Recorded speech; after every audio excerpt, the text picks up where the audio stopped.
میں اپنے دین کو شرک سے خالص کر کے اللہ ہی کی عبادت کرتا ہوں، اب تم اس کے سوا جس کی چاہو پرستش کرو۔ کہہ دو کہ نقصان اٹھانے والے تو وہی لوگ ہیں جنہوں نے قیامت کے دن اپنے آپ کو اور اپنے گھر والوں کو نقصان میں ڈالا۔ دیکھو یہی سراسر نقصان ہے،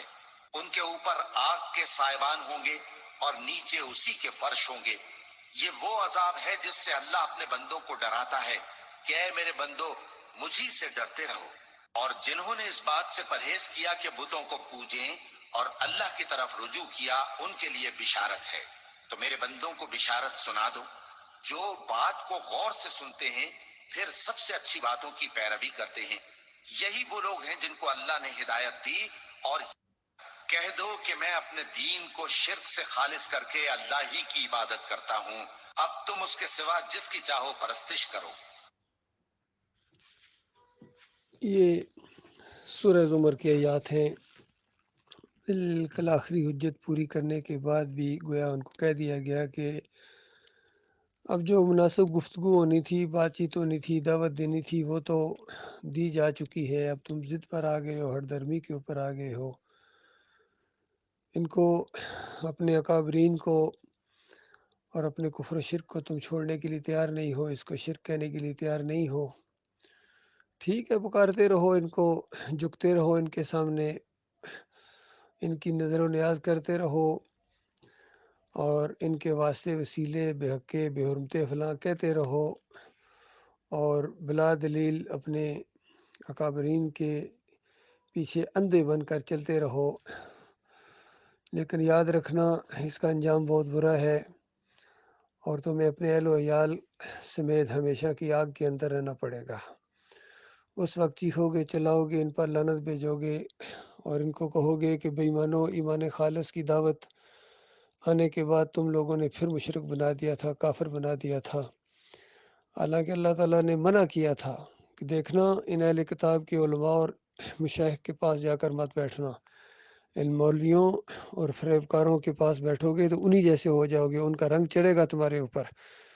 اور پھر انہی کی طرح تم باتیں کرو گے، بالکل ان کی دوسری فوٹو سٹیٹ بن جاؤ گے۔ تو اس کے بعد جن لوگوں نے یہ بات مان لی وہ تو بچ گئے ہیں، اور جن لوگوں نے طاغوتوں کو اپنا رہنما بنایا، اپنا لیڈر بنایا، اپنا امیر بنایا، اپنا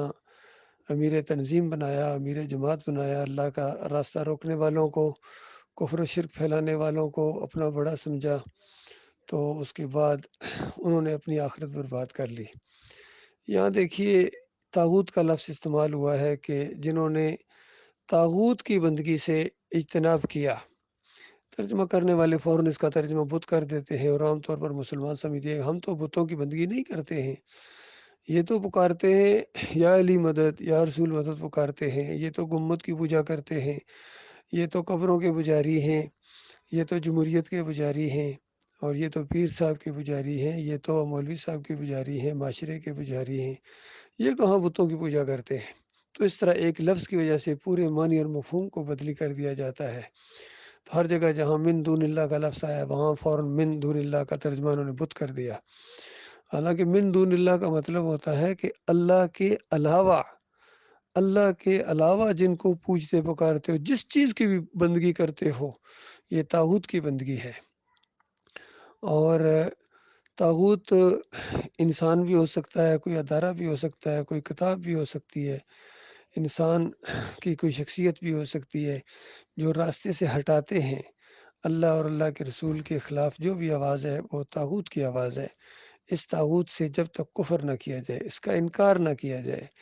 ان کے اکابرین جتنا جو کفر و شرک پھیلا کے گئے ہیں، ان کی کتابیں بھری پڑی ہیں، یقین کیجیے عبد القادر جیلانی کی کتابیں ہوں، محی الدین چشتی کی ہوں، علی اجویری کی کشف المحجوب ہو، اور مجدد الفزانی کے مکتوبات ہوں، یا فیضان سنت ہو، یا تبلیغی نصاب ہو، ہر ایک کے اندر، چاہے مودودی صاحب کی حصہ سوم ہو، رسائل و مسائل ہو، ان کی آٹو بایوگرافی ہو، سب کے اندر شرک کی بھرمار ہے، اور شرک کے یہ رکھوالے بن گئے ہیں، ان کا دفاع کرتے ہیں، اور اپنے خیر خواہ کی بات کو آج ماننے کے لیے تیار نہیں ہے۔ تو اس کے بعد ان پر حجت تمام ہے، اب یہ آخرت کے اپنی بربادی کے خود یہ ذمہ دار ہیں، وہاں خون اور پیپ کی وادیوں کے اندر جب ان کے ساتھ رہنا پڑے گا،